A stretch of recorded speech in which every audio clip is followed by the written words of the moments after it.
1965년도죠. 비틀즈 멤버의 폴 맥카트니 기억하시죠? 여자친구 제인 애셔의 집에서 자다가 꿈에서 어떤 멜로디를 들었습니다. 불이 나게 일어나가지고 그 멜로디를 피아노로 가서 작곡을 했죠. 가사는 바로 붙이지 못했습니다. 그때 붙이지 못하고 제인 애셔하고 나중에 이제 여행을 가죠. 포르투갈 리스본으로 가게 되는데요. 여행 중에 영감이 떠올라서 완성한 곡이 바로 Yesterday라는 곡입니다.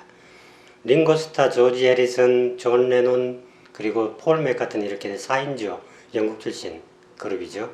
제가 굉장히 좋아해서 즐겨 들었는데 이 가운데 특히나 이제 폴 맥카트니는 제가 굉장히 좋아했어요. 귀족 타입으로 생기고 잘생겼잖아요. 어쨌든 폴 맥카트니는 이렇게 꿈속에서 작곡을 하게 됐습니다. 현대 유기화학의 창시자죠. 독일 출신 케큘러라는 그 학자는 벤젠의 육각형 탄소고리 구조를 발견합니다.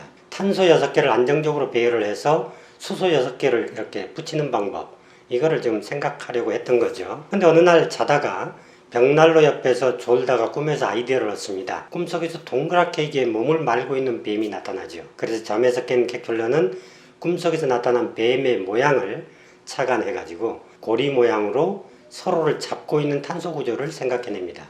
그림이 잠깐 떴을 텐데 어떻습니까? 그림을 보니까 어떠세요? 뱀이 또아리를 이렇게 틀고 있는 이런 모양과 좀 흡사하죠. 자, 이처럼 이제 음악가나 과학자 중에는 꿈속에서는 얻은 아이디어로 생애 최고의 산출물을 낸 사람들이 많이 있습니다. 존 레논도 그 넘버 9 드림이라는 노래, 잠에서 깨어나서 멜로디와 함께 단어들을 쭉 쓰기 시작합니다. 나중에 존 레논한테 물어봤더니 이게 무슨 뜻인지는 모르겠지만 꿈에서 그냥 이렇게 생각이 나서 그대로 그냥 단어를 조합해서 만들었다라고 얘기를 했습니다. 잠깐 이것도 들어보시죠.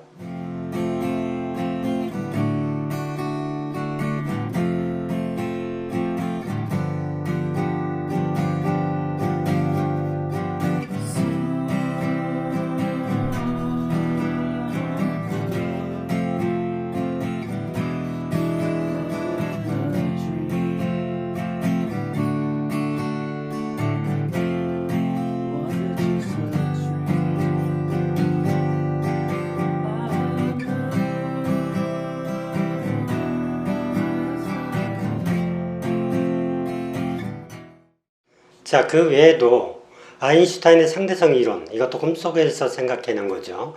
스티븐 킹의 소설 미저리, 나중에 영화도 됐죠. 굉장히 무섭던데 어쨌거나 미저리도 꿈속에서 얻은 아이디어 중에 하나입니다. 이런 사람들만 사실은 꿈속에서 아이디어를 얻은 게 아니고요. 창업자 가운데서도 그런 아이디어를 가진 사람들이 꽤 많이 있습니다. 꿈속에서 아이디어를 얻은 사례 2가지만 소개를 해드리죠. 1839년이죠. 철공소에서 일하던 굿이어 하니까 생각나는 게 있지 않아요? 타이어의 대명사라고 할 수 있죠.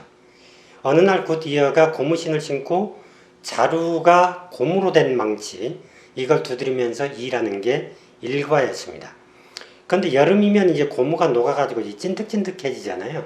그 다음에 겨울에는 굳어가지고 딱딱하고요. 굉장히 불편하죠. 당시에 이제 고무 제품은 고무나무에서 채취한 생고무를 그대로 사용했기 때문입니다. 상상이 되시죠? 제가 어렸을 때도 이렇게 여름에는 좀 누긋누긋해지고 이런 것들이 좀 있었습니다. 어쨌든 굿이어는 이런 불편을 해소할 방법을 궁리를 하다가 아예 고무공장으로 자리를 옮겼습니다. 이게 굉장히 재밌는데 우리가 어떤 것에 대해서 열정을 좀 쏟아부으려고 하면 자기 열정을 쏟아부을 만한 그런 곳으로 소위 이직을 하는 그런 용기도 필요하죠. 어쨌든 굿이어는 공장에서 여러 화학약품과 재료를 혼합해 보기도 하고 불에 쬐어 보기도 하고 얼음에 담가 보기도 하고 이렇게 여러 가지 방법을 써봅니다. 온도에 변하지 않는 고무 제품을 만들기 위해서 그랬던 거죠. 어느 날 늦게까지 실험을 하다가 지쳐서 이제 잠이 들었습니다. 그런데 꿈속에서 아이디어가 떠오릅니다.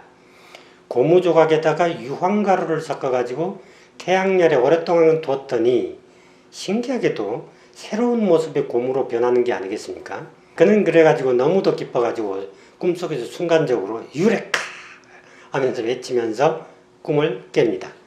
그래서 이제 그거를 바로 일어나서 꿈속에서 얻은 영감을 바탕으로 해서 실험에 들어갑니다. 고무를 잘게 썰어가지고 대야에 일단 담고 거기에 유황가루를 사다가 섞었죠. 아침에 해가 뜰 거 아니겠어요? 그래서 대야를 따뜻하게 비췄고 시간이 흐를수록 열을 받아가지고 빛과 감촉이 달라지기 시작했습니다. 새로운 고무 제품이 탄생한 배경입니다. 자, 이제는 다른 사람의 얘기입니다. 재봉틀 여러분들이 드르륵 가는 재봉틀을 발명한 사람이 엘리어스 하우라는 사람인데요. 이 사람도 꿈속에서 아이디어를 얻은 성공한 창업가입니다. 1845년 산업혁명 때죠. 천을 만드는 직조가 발견이 됐습니다. 직조기가. 재봉사들이 수작업으로 만들었기 때문에 직조기계 발명이 굉장히 시급했죠. 때마침 미국에서 직물업자들이 막대한 상금을 내걸었습니다. 이걸 자동으로 좀 이렇게 만들 수 있는 재봉틀이 없겠느냐 이렇게 상금을 내걸었는데 여기에 이제 자극을 받아가지고 하우는 옷 만드는 기계를 만들기 시작합니다. 그런데 가장 중요한 부분, 소위 이제 바늘이 실을 집어 올릴 수 있는 방법을 찾아낼 수가 없었던 거죠. 그런데 어느 날 하우가 이제 꿈을 꿉니다. 꿈속에서 아프리카 식인종을 피해가지고 막 달아나고 있었습니다. 결국은 잡혔죠. 원주민들이 하우를 막대기에 이렇게 매달아가지고 무쇠솥에 넣고 끓이기 시작합니다. 좀 징그럽죠. 어쨌거나 꿈이니까.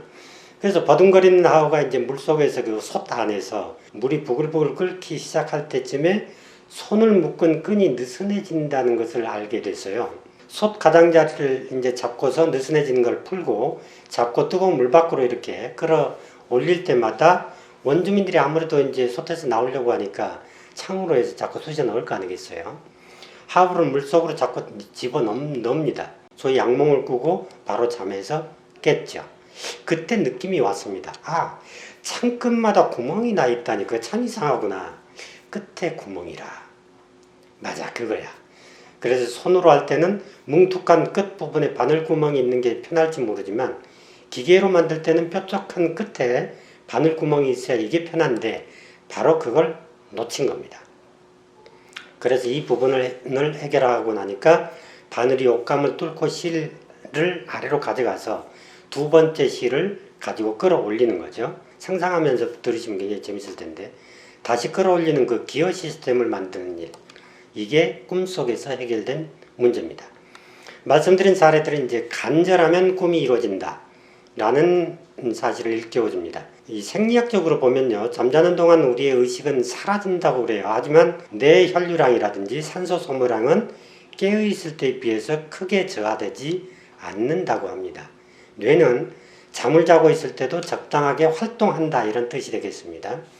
깨어있는 동안에 외부 활동에 이렇게 자꾸 다양한 잡다한 것을 다 같이 반응을 해야 되니까 한 가지 생각에 집중하지 못한다는 거죠. 오히려 잠을 자고 있을 때는 내가 중요한 것에 대한 한 가지에만 집중할 수 있기 때문에 이 잠을 잘 때 아이디어가 그렇게 잘 떠오른다고 합니다. 자, 그렇다면 구조화된 무의식적 생성관념, 다시 말하면 꿈속의 아이디어를 현실로 만드는 방법은 어떤 게 있을까요? 꿈속에서 아이디어를 얻은 사람들의 얘기를 재구성해가지고 크게 4가지로 제가 분류를 해봤습니다. 그래서 첫 번째, 잠을 잘 때 필기도구를 항상 곁에 두라. 꿈은 일시적으로 기억했다가 사라지기 때문에 그렇죠. 명상과 수면 앱을 개발한 유명한 회사가 있죠. 캄이라는 회사. 그 회사의 공동 창업자 마이클 액톤 스미스는 꿈을 꾸거든 의식적으로 일어나라. 그래서 기록해두는 습관을 가져라 라고 조언을 합니다. 자, 두 번째 방법입니다. 잠들기 전에 풀어야 할 문제에 대해서 질문해보라. 깨어있을 때는 무작위적으로 생각이 연결되지가 않죠. 그런데 잠이 들면 직전에 생각했던 문제가 연결돼 가지고 창의적인 생각을 할 수 있다 이렇게 얘기를 합니다. 위대한 발명가 토마스 에디슨은 잠들기 전에 뇌를 이완하고 풀어야 할 문제에 대해서 질문하라 이렇게 조언을 합니다. 자, 세 번째 방법입니다. 잠을 깨우는 방법을 찾아내라. 저도 그런 경험을 많이 하는데 꿈속에서 아이디어가 떠올랐을 때 아침까지 계속 자게 되면 그거 꿈을 잊어먹죠. 그래서 그 순간에 깨어나서 기억이 있는 동안에 기록할 수 있는 방법이 없을까라는 생각을 저도 고민을 많이 하거든요. 그런데 스페인의 초현실주의자죠. 주의 화가죠. 살바도르 달리는 침대 옆에 보조 의자를 놔두고 거기에 접시를 놓고 그 위에 숟가락을 얹어놨다고 그래요. 그러니까 꿈을 꾸면서 그냥 습관적으로 팔을 뻗으면 숟가락이 떨어지는 소리에 잠을 깬다라고 얘기하는 거죠. 자, 네 번째 방법입니다. 꿈을 선명하게 꾸도록 훈련하라. 이렇게 얘기한 사람은 신경과학자 타라 스와트입니다. 일반적으로 꿈은 흐릿하게 꾸는 경우가 많은데요. 그래서 이걸 가급적이면 밝게 꿀 수 있는 방법을 좀 찾아내자라는 거죠. 기억하고 싶다는 생각을 계속 하게 되면 좀 더 밝은 꿈을 꾼다고들 얘기합니다. 여러분들 꿈속에서 사람을 만날 때 보통 전혀 모르는 사람을 만나지는 않죠. 꿈속에서 한 번쯤 만났던 사람들을 보게 되는데요. 주변의 자극이 그대로 꿈으로 연결되는 경우가 많습니다. 그래서 우리가 아까 제가 말씀드린 것 가운데서 가장 저는 좋은 방법이 잠자기 전에 내가 풀어야 될 문제를 깊이 생각해보고 잠이 들면 굉장히 그게 나중에 자연스럽게 꿈으로 연결돼 가지고 떠오르는 경우가 있더라고요. 저의 경우도 그런 경험을 많이 했습니다. 다시 말하면 고민하고 집중하는 일들이 꿈속에서도 발전된 모습으로 나타나는 경우가 훨씬 많다는 것이죠. 문제가 요즘에 잘 풀리지 않습니까? 새해잖아요. 이럴 때는 뭔가 새로운 아이디어가 필요할 걸로 생각이 됩니다. 오늘 밤에 그 문제에 대한 질문을 해보면서 잠을 청하시는 건 어떻습니까?